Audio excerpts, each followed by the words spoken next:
Michelle, welcome. Thank you. I'm so glad to be here. Yeah, excited to have you on it and hear about your story. Can you tell us a little bit about yourself?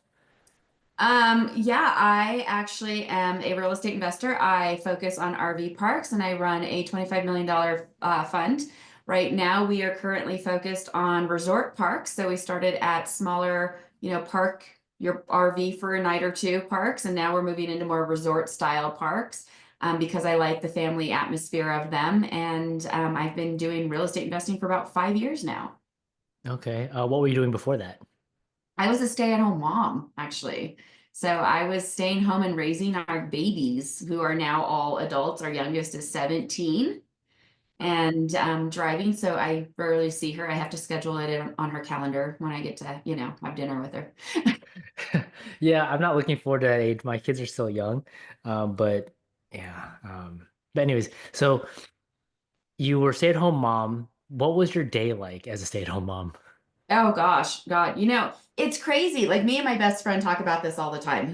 My best friend actually, she's an empty nester now, and she actually runs one of my larger parks. But we talk about this all the time with the kids because it's just so weird to us. They grew up so fast, but when you're in the day to day, it's like it takes so long. The days are so incredibly long, and it's like you're up from the second a child makes a noise until they pass out at night and you're just done. So it's like Mhm. constant activities, constantly trying to feed their brains, constantly trying to feed their bodies, trying to keep them from killing themselves. Like Mhm. there's so many different things that go on in a day. It's like you never sit down. And this is kind of similar, actually. So as you were doing that, how did you venture into real estate? That actually happened because of my love of my family. My husband was in spirits and alcohol. He had been in that for about 30 years, had a great job, was an executive for a really large company that was international. We traveled a lot, we did a lot, we had a great life, and then COVID hit. And not that our lifestyle changed any, but it kind of gave us that view of what it could look like if it did change. Mhm. And what was crazy was that his job was so focused on restaurants and franchises that when everything happened, everything shut down. And we were kind of like, what if this is the new norm? Like, what if people don't go back to restaurants like they used to? What if things change? What if something else happens that's bigger and the whole industry shifts? And that kind of was eye-opening because you kind of live in this bubble where you feel like the world's always going to be like this. We're always going to be flying high, and then anything can happen. Uh, Rare, flu type thing can happen and close down the world. You could lose your job. You could, get hit by a car. Like all kinds of things could happen. And it just kind of was one of those eye-opening events that really made me stop and go, like, what would we do? What's our plan B? Mhm. Like, what are we doing? I've been home with the kids all these years. Like, what are we doing? Am I gonna go work at like Target? Like that's not gonna work. That's not gonna supplement our income. Like what am I gonna do or what can we do? And it kind of was a weird transition because it's like the universe kind of knows, right? The universe knows when you need to have something different happen. And Yeah. one of my friends popped up and was like, hey, we're coming back to Colorado. And during COVID, they had up and moved to Tennessee. Took like just took everything and just moved to Tennessee. Had two kids in a private college there, decided they were going to move, went out and bought like three cabins in Tennessee. And I was like, what are you doing? How did that even happen? And so they were coming back to Colorado to visit. And she was like, let's get together and let's have dinner. So they came over for dinner that night. And they started explaining to me that, they'd been investing in real estate for 16 years. And I was like, what are you talking about? I've known you for 20 years. I had no idea. And she goes, yeah, well, we quietly have been doing this. We have all these long-term rentals that we've been doing. And it built up this significant cash flow that we can actually go and live our life on our own terms now. And I was like, wait, what? Why have I not heard about you doing this? And I had always been interested in real estate investing in my 20s, but then I had babies and things got in the way and just never really pursued it because it was that kind of, oh, that's for other people, but it would really be cool if I could do that. But I never really jumped into it because I just didn't think I had the capacity for it. Mhm. Um, and then I was like, you know what? What does stop me from doing that? Is it fear? Is it imposter syndrome? Like, what's stopping me from doing this? So, literally that night, they have this conversation with us. The next day, I call a real estate agent and was like, this is what I want to do. This is what I want to buy. This is the area that I want it to be in. And if you give me a good deal, I will ensure that all of my deals come to you. So that I sent that out. She's like, great, let's meet tomorrow. That would be a Saturday at 11:30. At 9 a.m. on Saturday, she actually called and said, I've got this house that's going to go on the market. I want you to come look at it. I think it fits what you want. So I was like, okay, my husband was actually out on a golf course. He was doing his weekly tournament and I couldn't get a hold of him, texted him, called him, nothing, right? He's on the golf course, he's not answering. So I go to the house, I like it, I think it fits what I want to do. I have really no idea what I'm doing at this point, but I'm like, it sounds good. So I put in an offer and then I drive home and I'm like, oh, I should probably tell my husband that this happened. So I'm calling and I'm texting, and he finally calls me back and he's like, hey, are you okay? And I was like, hey, just so you know, we bought a house. It'll be fine. We'll talk about it when you get home. And I hung up the phone. Uh-huh. So, um, yeah, so that started our first house. He proceeded to play the worst game of golf that he'd ever played in his life. He lost the tournament. Um, by the time he got home, I had already listed it on Zillow, got it out there for rent, was already receiving applications. By Monday, I already had a deposit and a contract. Hadn't closed on the house yet, but had a deposit and had a contract, and actually went out and put in an offer on a second house, did the same thing, and closed on both those houses on the same day and had tenants move into both of those that night and proceeded to do that for the next year and a half. So, I mean, it sounds like you moved really quickly. How did you even come up with the buy a box like overnight? You know, it was talking to my friend and figuring out what her buy box was. I had Mhm. also been, I don't want to say that I had zero clue. I also had been reading real estate books Okay. Yeah. along the way since my 20s. Like my first book Mhm. was, everybody's first book. Um, Mhm. Robert Kiyosaki's book. Like, of course, we all read that book in our 20s and Yeah. like move forward. Played cash flow, his game. I played Mhm. it with my kids. I kind of understood what I was looking at, but I had never done it. So when I say I didn't know, it was more of a I had never jumped in and done it myself, but I had a theory of how it worked. Gotcha. Okay. How did you understand how to evaluate the property? Did you practice that along the way or just kind of uh ballpark it? I honestly kind of ballparked it. I Uh-huh. looked at the area. I knew the area very well because it's by my house. So I know my area very well. I grew Mhm. up in this part of town. I understood everything and the parameters for it. Um, so I kind of understood, like, I've always known, like, you don't buy the best house in, the best neighborhood. You buy the smallest house in the best neighborhood and you rent it out. And so that's kind of Mhm. what I did is I actually went for the smallest house in one of the best neighborhoods in our entire area and and I cash flow on that thing like $1,500 a month. And so, Is it paid off? Is there debt? no, there's still debt on it. No, that was with debt. That was with the loan. Wow. That is Yeah. So crazy. interest rates were super low. Houses hadn't hit that high yet where everybody was going crazy and buying them at high prices. So I Mhm. got in right at that perfect little pocket and I Yeah. literally bought like 12 long-term rentals in that time period. Right. Okay, so then how did you learn how to manage it? Or did you bring in property management? No, so I actually learned all of that myself. I did it all myself. I learned contracts. I talked to real estate agents. I talked to other property managers. I reached out to people that I knew. Thankfully, we have a good group of people that we know, and some of them have done investing in homes. And so that kind of helped too. I reached out to lawyers. I built an accounting team. Like I went all full in. I was like, if this is what I'm doing, this is what I'm going to do. And Patrick's thing was, when I started doing this was he kind of jokingly said, well, if you ever match my income, I'll leave my job. And so it kind of came off as a challenge. And so Mhm. I think the biggest problem that people have when they go into something like this is they stay stuck in the analyzing part of it, where they're too Mhm. busy analyzing this and analyzing that and saying, I don't know how to do this and I don't know how to do that. And the truth is that you really don't know how to do any of that until you jump in and do it. But you have to Right. jump in to do it. Like you really have to get all hands in and learn how to do it. So I learned everything with my long-term rentals on the fly. It was really just me pulling resources, talking to people, finding out what I needed, and going after the person who had the information. But what I think you did really well was you built a team too. You had I mean, I made that mistake of just buying rentals and not building. I mean, I had a team, but I didn't have the accounting, I didn't have the legal, I didn't have attorneys and all that. But you went out and you did that. Like, is that just from all the research and learning that you did up until now? That more or less was just, I am very, I want to do things very by the book. Like I'm very Mm. much a rule follower when it comes to things like that. I don't want to get caught up in logistics where somebody could get me on something that I didn't realize was a thing.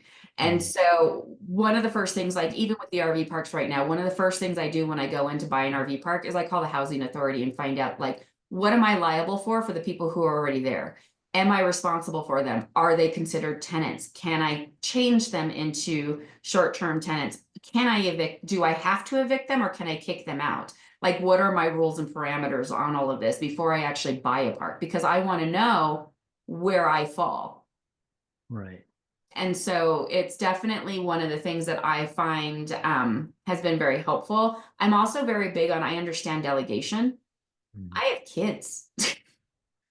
I've got way too many things going on at home because on top of this, especially for women, um, we have all of these hats that we wear all the time. We're wives, we're moms, we're homemakers, we're nurturers, we're doing all of these things. Then we add in the business side of it. And it's like, what can I get off my plate to help? And so if I'm having, this person write my contracts and I know they're legal and sound, and I have this person handling my books, why wouldn't I put out the money for that right now and just get it done so it's done right in the beginning? And especially if I know I'm going to scale, like my thing is I can't scale and do the things that I want to do if I'm too busy in the weeds all the time. Mm. And so I don't want to be in the weeds. I built this entire thing so that we could actually go out and enjoy life and I could spend time with my kids and be with them all the time. And now that they're adults, like it's fun because I can take them on great trips and we can go do fun things together.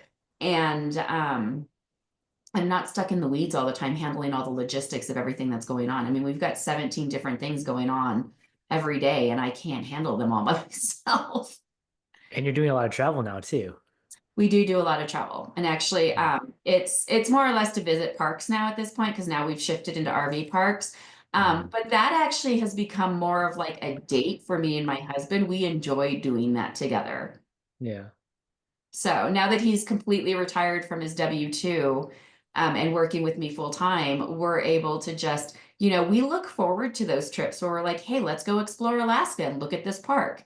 And like we get to go and do that stuff together and like go explore new places and like go have date night in this new place and go try new restaurants. And that's kind of the part that keeps our, life exciting and fun. And, we're uh our kids are all grown up now. Like it's just Mhm. us. So now Yeah. we get to go and have the fun that we like wanted to have when we were young and had no money. Yeah, yeah, I understand that. Okay, so then you start off with 12 long-term rentals, and how do you make that transition into short-term rentals? That actually happened on accident. So it's crazy how our life has kind of moved forward because everything just kind of falls into place. And I kind of, when I went into this, was like, I'm just going to learn to say yes to things Hmm. because I've been saying no to things for so long. Like I said, I wanted to go into real estate investing in my 20s and I didn't. And I think back and about it and I just think, God, where would I be now if I would have done it then? And so moving forward, it was somebody had brought us this resort piece of land and in Scottsdale. And I really had never done anything building wise. I had never dealt with construction. I had never dealt with any of that. Everything that I had bought was, you know, these these houses that were with it built within the last 10 years that were easy to turnkey, just turn them around, put people in them, and they had very minimal maintenance on them. So now our broker had brought us this piece of land in Scottsdale and was like, hey, it's resort zoned. The gentleman needs to sell it. It was priced at 1.6. And I was like, I don't want it. Like that, at that point, it was one of the biggest deals I would have done. I had only played under 500,000 at that point. Um, I'd never built anything and I was kind of afraid of it. And so I kind of got stuck in the no, I'm not going to do that. But it actually helped me in this case because it started at 1.6. What ended up happening is he lowered the price to 1.2. I still said no. He lowered it to 900,000. I still said no. My husband was like, I really think we should look at it. And I got snotty and was like, offer him 500,000 in cash and see if he takes it. So we Uh-huh. ended up at 565. And I bought this resort zone piece of land in Scottsdale, about 200 yards from the it was actually 200 steps from the largest, most popular golf course in North America. I'm the only nightly rental within 10 miles, and my biggest competitor is the Four Seasons. That's 10 miles away. Mhm. And I built these 4 townhomes on this piece of land that I rent out nightly, and I run them like a short-term rental. But as we were breaking ground, I realized I had never run a short-term rental before, and I didn't understand them. And so from there, I did a bunch of research and I found this one little town, this sleepy little town in Florida that did really, really well with short-term rentals because it had no hotel. And the only way you had access to the beach was if you had this one, had a beach house. So I went out and literally bought a beach house. I called up my agent, said, do you know anybody in this area? She sent me an agent within an hour. I was like, this was on a Friday. I said, hey, I want to buy a house. I want to short-term rental it. This is what I want to do. And she was like, when can you come out? And I said, I'll be there Monday. I walked into my husband's office and I said, hey, how do you feel about going to Florida next week? And he was like, why are we going to Florida? And I was like, just trust me. So we end up in Florida. I bought my first short-term rental. I probably spent 5 minutes in the house, couldn't tell you what color it was, couldn't tell you anything about it. It was the last house that we looked at. It wasn't on the market. They were considering putting it on the market and buying a new house. I drove to the airport, and as we're driving to the airport, we put in an offer and said, this is how much we'll give them. We'll rent the house back to them till January. This was in October. They need to find a new place to go after that. Then we're coming in and gutting it and like renovating it. January 1st, we walked in, we gutted the entire thing, redid it, and had our first short-term rental. Um, a question about the piece of property in Scottsdale. Why were they pushing so hard for you to buy it? The gentleman had actually had his loan pulled because he had lost a bunch of money in Bitcoin. Oh, He had actually taken, and I'm not totally sure of the logistics. I just know it had something to do with the bank loan. I think he took that money and put it in Bitcoin, lost it. The bank was pulling it. And somehow or another, he had to sell to get out before they would, before they came and took it from him. got it. Okay. And so yeah, you didn't know how to do short-term rentals, so your solution was to go to Florida and buy a short-term rental in Florida. Yes, nothing like falling into it and just learning hands-on. So I bought my first short-term rental, gutted it, got everything situated with it, realized really quick I didn't like running one. I do not want to get phone calls in the middle of the night. I don't want to get, text messages during dinner that they can't find washcloths. Like I don't want to deal with any of that. So I was like, okay, not doing that. Hired a management company, realized from there it would be better for me to have more, went back and bought a second house there. So now I've Mhm. got 2 short-term rentals in the same place, which made it a little more, digestible to have a property management. And Mhm. both of those properties did about ten to $17,000 a week during high season. So they do really, really well. Just recently Yeah. actually sold the first tier and I kept the beachfront. So and then I'm actually building on another piece of land that I have there, but that transitioned me into my short-term rentals in Scottsdale once they were opened. I knew right away I'm hiring management, I'm bringing people in, and it's going to be all luxury. So we have like a concierge service at it and everything. So it seems like you're just building teams everywhere, right? Yeah. I Um, work really, really hard to be lazy. but that's great because I don't like managing. I want a good property management company to help me out as well. And so when you're evaluating property management, like what are you looking for? Or when you're building a team, like what are you looking for? I think it really depends on the asset. Like I wanted a team, so like for Scottsdale, for example, I wanted a team that was extremely responsive, had really good reviews, made sure that they treated this property the way that I wanted it to be treated. I want it to be considered a luxury property. It is a complete it's kind of like a compound area where there's 4 townhomes that are 2,500 square feet. Each one has 3 large rooms with en-suite baths, full kitchens, a gaming area upstairs, a full lounge area downstairs, a bar, and then full kitchen, laundry rooms. We've got garages. Then the backyard is a full activities area with like a putting green, fire pit, sitting areas, and then we've got a commercial pool and a commercial hot tub on the property. Really, really nice. We aim it towards executive retreats, waste management, ball players, private groups, PGA tour events, like those kinds of things, like real high end kind of tournaments. And I wanted somebody who could, one, handle those kind of clients and make sure that they could handle everything that they needed. So if they say, hey, we want the bar stocked, this is what we want in it, they've got it done and it's in there. We want the fridge stocked, they've got that there. If they need, tea times booked, if they need transportation, all of that could be handled. So that was one of the main things that I looked at in that property management company. Okay. So for your long-term rentals, what type of tenant are you looking for? Or I mean, what are you looking for? So our long-term tenants, we usually look for somebody who makes 3 times the amount that the rent is. And then Hmm. we just look for like somebody who has a good rental history, usually does really well, gets along really well with us is one thing. Hmm. But we have a property manager who actually screens them all. So we do background checks and credit checks on all of them too. Well, I'm just kind of curious because for your short-term rentals, you're targeting a specific audience, right? You're going for the high-end luxury um, type Yeah. of person. But then for your long-term rentals, was that just like working class or what were you like? I just don't. How did you go from that, and why did you decide to go into the luxury short-term rental area, I Well, so guess? all of our long-term rentals are actually in an upper middle class area of town. And so all of our clients and tenants are actually upper middle class. They're like lawyers, doctors, military professionals, heavy equipment engineers, like those are pretty much all of our, I'm trying to think of who all their business owners. I've got a couple of business owners in them. Mhm. So they're all more upper middle class tenants. Gotcha. Okay. And so you just have experience with the luxury side, so that's why you knew this is the route you wanted to go for short-term rentals. Yeah, yeah. So our long-term rentals, I think our smallest long-term rental rents for about $2,400 a month. Okay. Yeah, so they're all kind of on the upper end of town. Right. Okay. And so then you do short-term rentals, and what draws you to RV parks?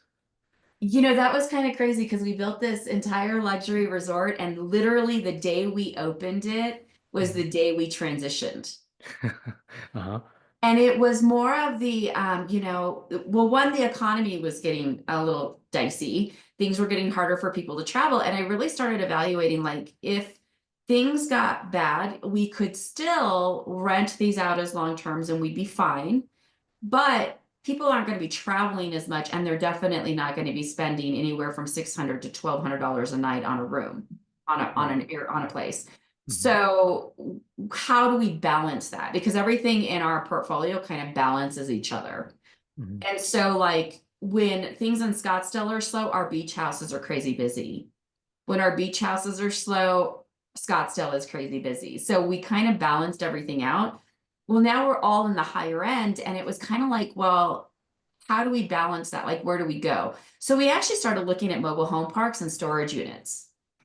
And that's actually where we started. Our first RV park came to us at the bottom of an email, and it was actually about mobile home parks and storage units, and somebody threw in the RV park at the bottom. It was literally like 2 lines at the bottom of this email. Hmm. And as we're going through the email, we saw it and we were like, we've never really thought about an RV park. What do those look like?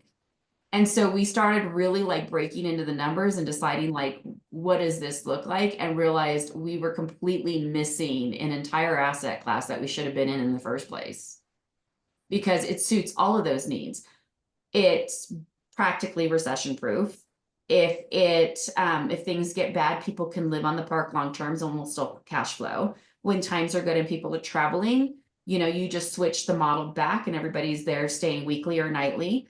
There's multiple ways that you can cash flow it, from long-term stays to short-term stays to putting value adds on the park. I mean, I have a park that does $100,000 in golf cart rentals annually. Like, that's insane. So Yeah. you can't do that in a multifamily or a storage unit or Right. a home park. That's not what's going to happen. I have, a camp store that people come and spend $200,000 in a year. Um, I sell day passes to one of my parks, and that makes us $240,000 annually, like just to come and use our water slides. So you can't do that in other asset classes. And when we started really looking into RV parks and the different things that you can do with them, we were like, wow, like, what are we doing? So it was kind of an easy shift because it was like it suits all of our needs and it's literally like right here in front of us and nobody's looking at them right now. While Right. everybody else was pivoting into multifamily, we went in the complete opposite direction. And everybody thought we were crazy because they were like, but there's these multifamilies over here. And we were like, yeah, no, we're good. We're going to go this way. Well, the cash flow, like the cash flow on these things are insane. They're crazy. Yeah. Even my smallest park, which is a small 51 pad park off of a major route, it does mostly transients, nightlies, people traveling down that route. They pull in for a couple of days and visit the two towns that it sits in the center of. That one cash flows about $275,000 a year annually, and it has zero perks on it. It's got a laundry room. Wow. Are you gonna add anything to it? No, it's actually it's perfect the way that it is. We could expand it if we wanted to, but it really doesn't need it for what it is. It stays busy. It's about 95% busy most of the time because of where it's located. And people don't really stay there for long periods of time. It's in between two huge war memorial cities where people kind of go to go visit those two towns. And Mhm. so we're kind of right there, but we're also like right next to one of the only standing drive-in theaters on Route 66. So we really don't have to do anything with that park. So the location is just like really good. The location's great. So, but it's also the same with our first park. Our first park is in Branson, Missouri. We really don't need to add a lot to that because nobody's there to see us. They're there to see Branson, Missouri. So we just add a pool, we clean things up, we add new pads, we increase the cash flow that way. We add a camp store and a community center, and we really don't have to do a lot to that park. Wow. So when you are evaluating park, like what are the key factors that you look at? Well, now that we've been in it for a little over a year and we've gotten bigger parks, so some of our parks are upwards of 94 acres and have full resorts on them. Mhm. Our buy box has definitely changed quite a bit. So we started off with the smaller parks because we really wanted to learn our asset class and understand it. And so we started with two smaller parks, really got in there, learned all about them, learned how to run them, really kind of understood them from the back end systems. Now that we're going into bigger parks, what we're looking for is usually 75 to 100 pads or plus. We want things that we can value add, things that have room to expand onto so that we can add glamping, tiny homes, things like that. Different opportunities that we can add on to the parks. Like one of our parks, we're currently in the process of adding an event center on. So we're going to add a full arcade event center wedding venue. We're expanding the marina so that we can bring in more boats for day use where they come in, they order from our restaurant, get back in the boat and leave. We're adding a liquor store, a convenience store, because the closest grocery store and liquor store about 10 miles up the road, and you have to get off the lake to go and do it, and nobody wants to do that. So we're just Right. going to add it to the property, and that way people can just get off the boat, park at the dock, get off the boat, go into the store, buy what they need, and leave.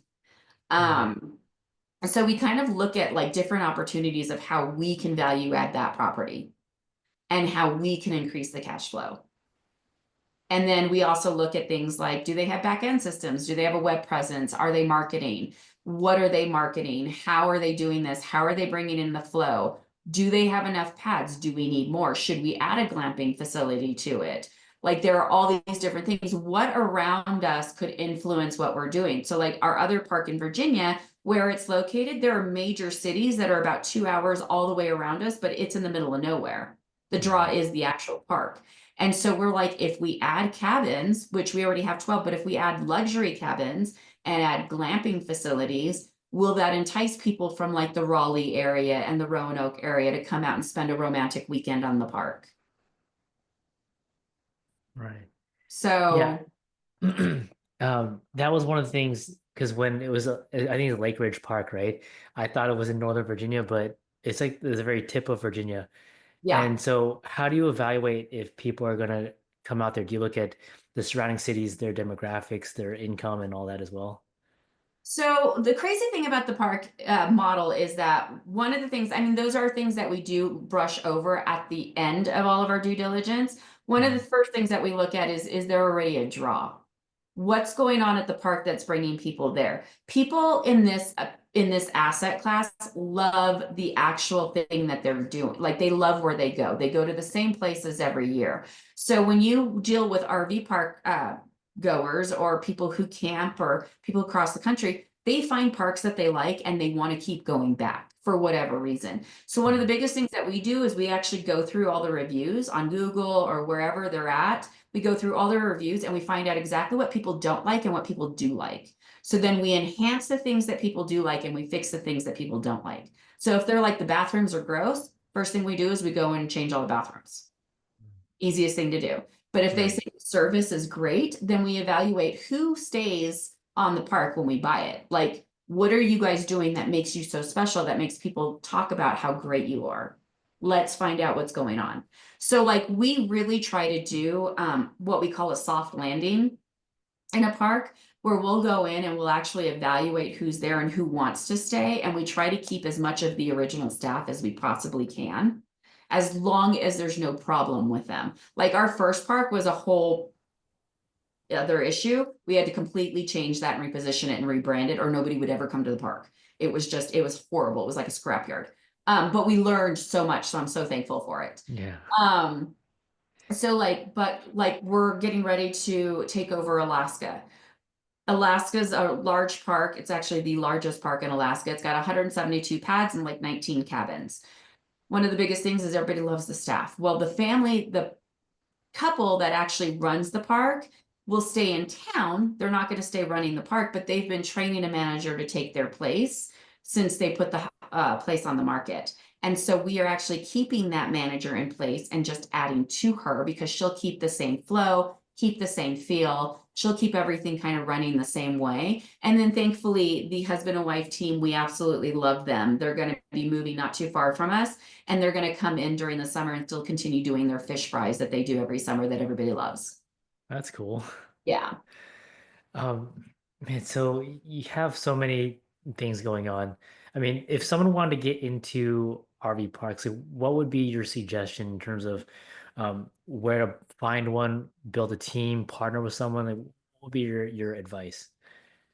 So actually I was just asked this yesterday. So a gentleman brought me two parks and he was like, this one is more of a long-term park. And he goes, this one's more of a resort style park. I would really like you to partner with me on the long-term park so that I can move into a resort style park. And I was like, that's actually backwards. If you want to go into a resort style park, I said, you should use us to do that.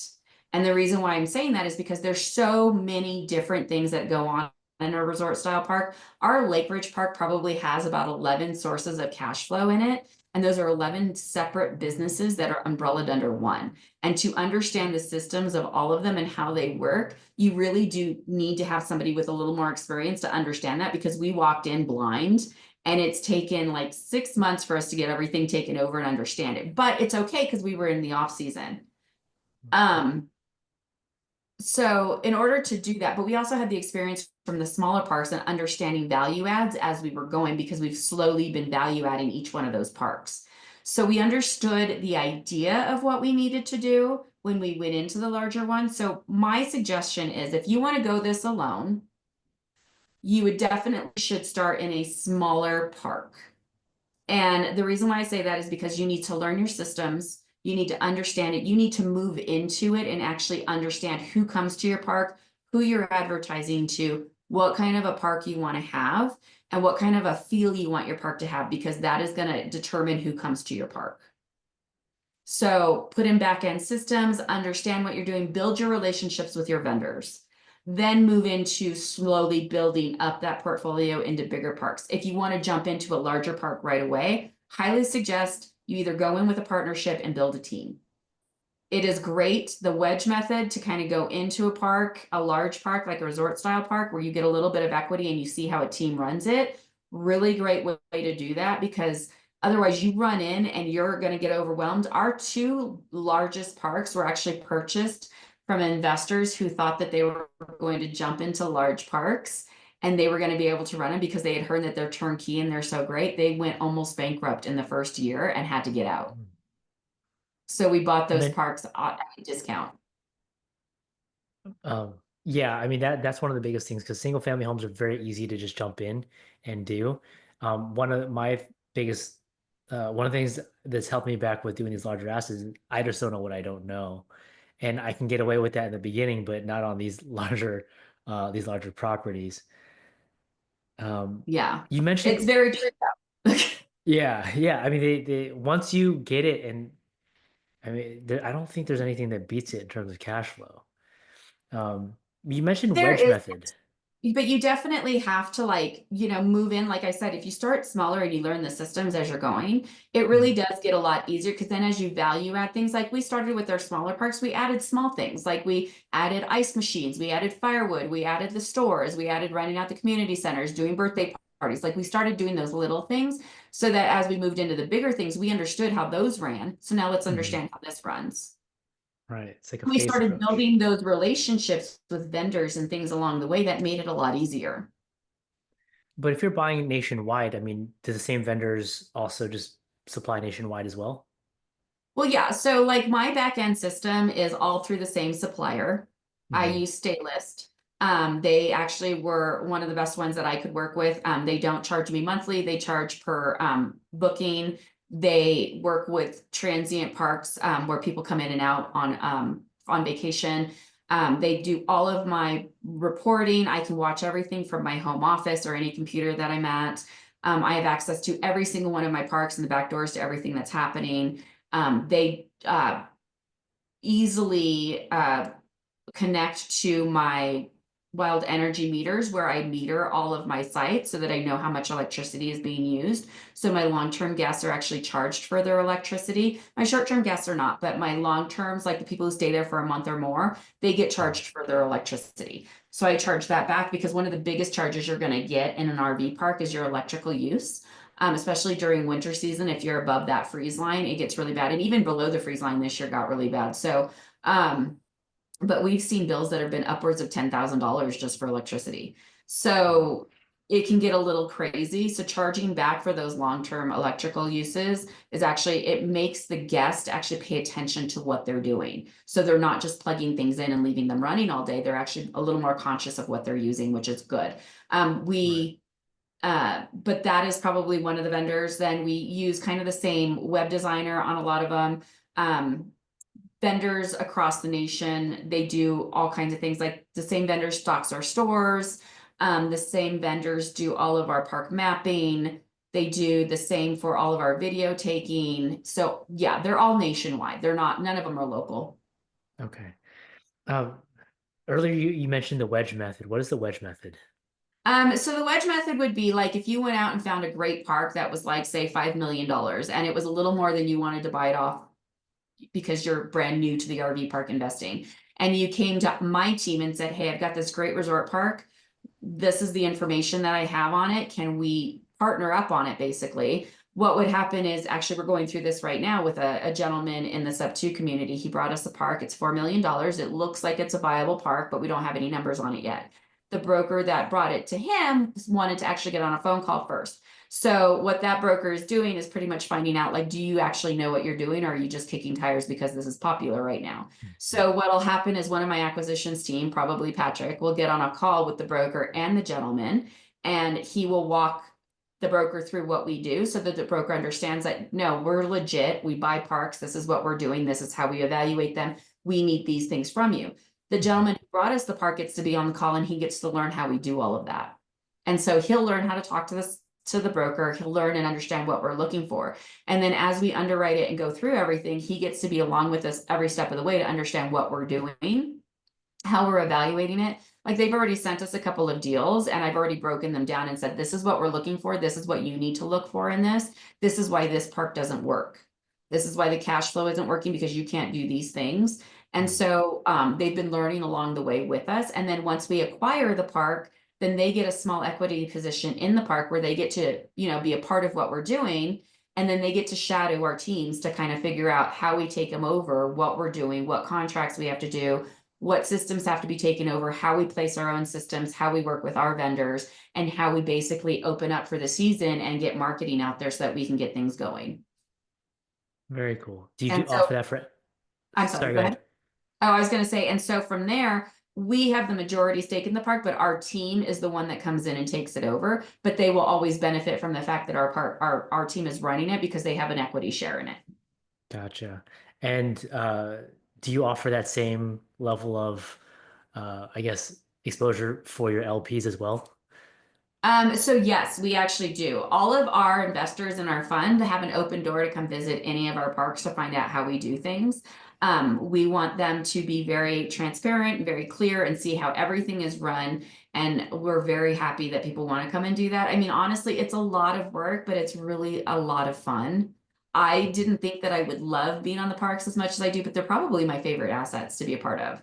So I love Yeah. being there. I'm excited that we're starting a new season. Like I just told everybody, I was like, you guys all have to come out to Lake Ridge at some point this summer. Like there's a Right. full activities calendar going on. We've got full themed movie nights. My manager there is phenomenal. She's got, we have this entire app that gives you like up to date information on everything that's going on in the park, from our pickleball tournaments to our arcade activities to our craft room stuff, like everything that's happening. We've got fishing tournaments that go on, boating tournaments, like all kinds of things are going on. So, and I really want everybody to like go and experience it.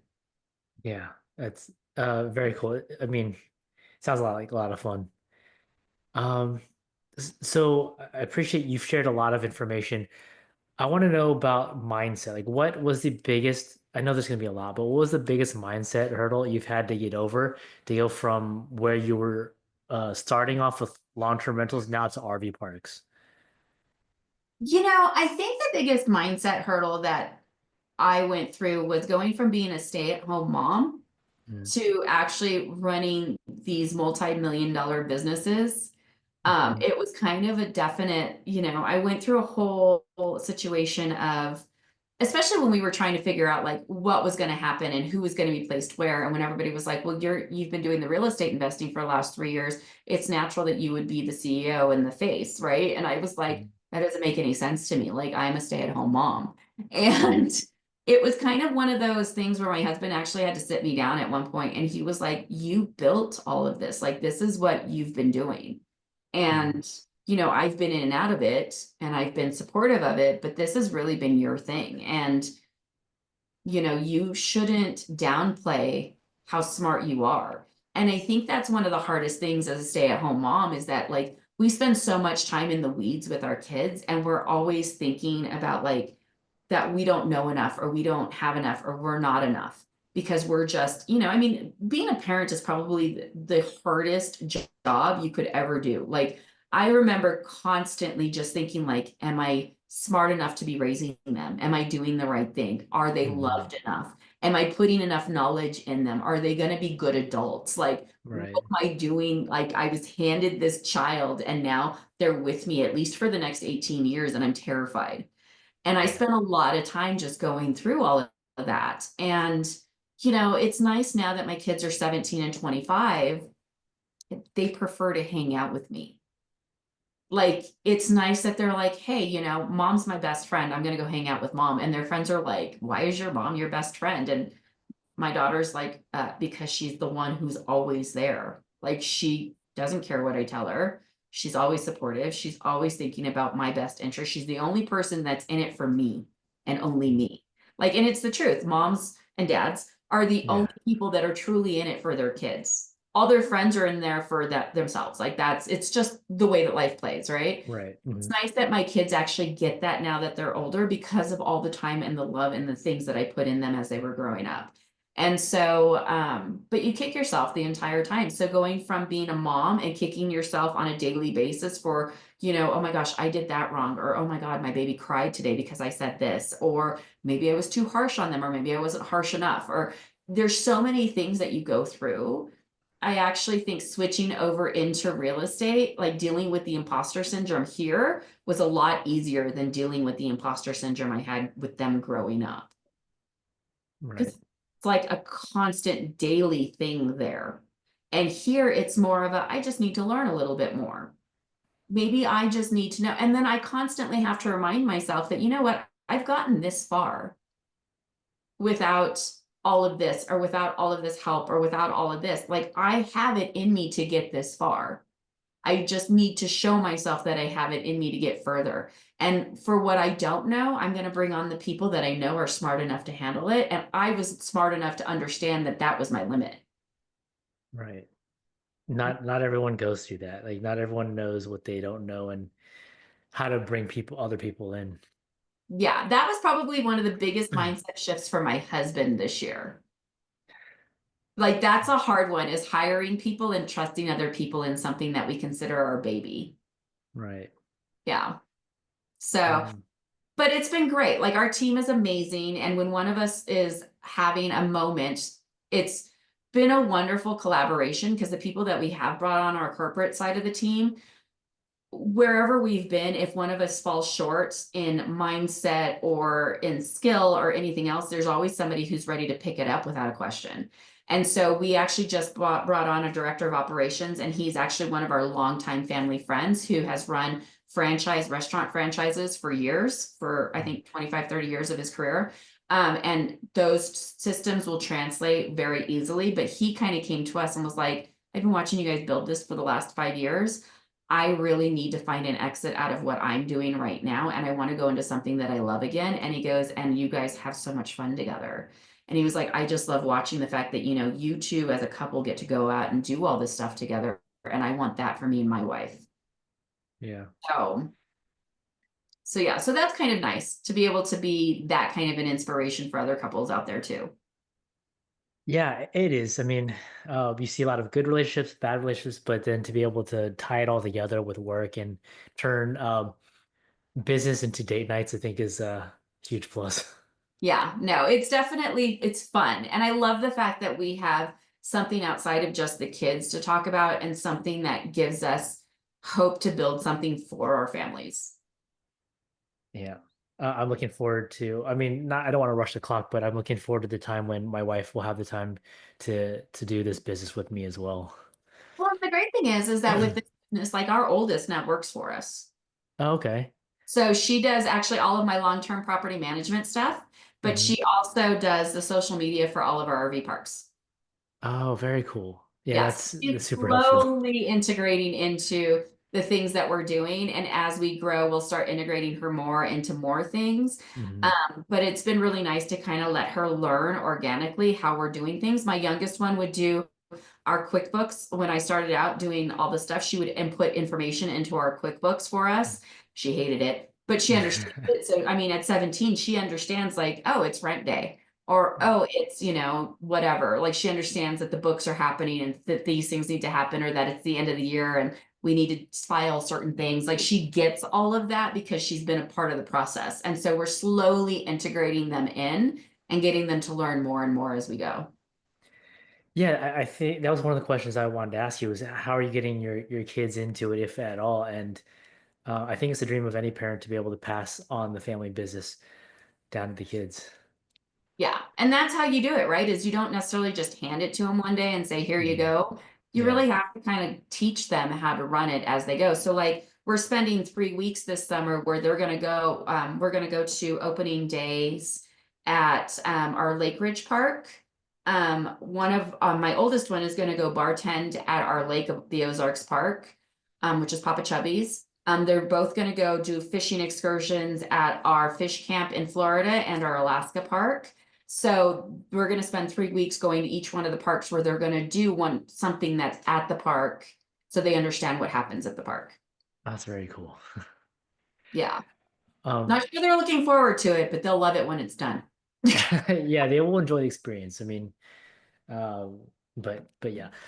Uh, well, Michelle, I've taken up a lot of your time. Thank you so much for coming on and sharing your experience and your story. How can people reach out to you and work with you?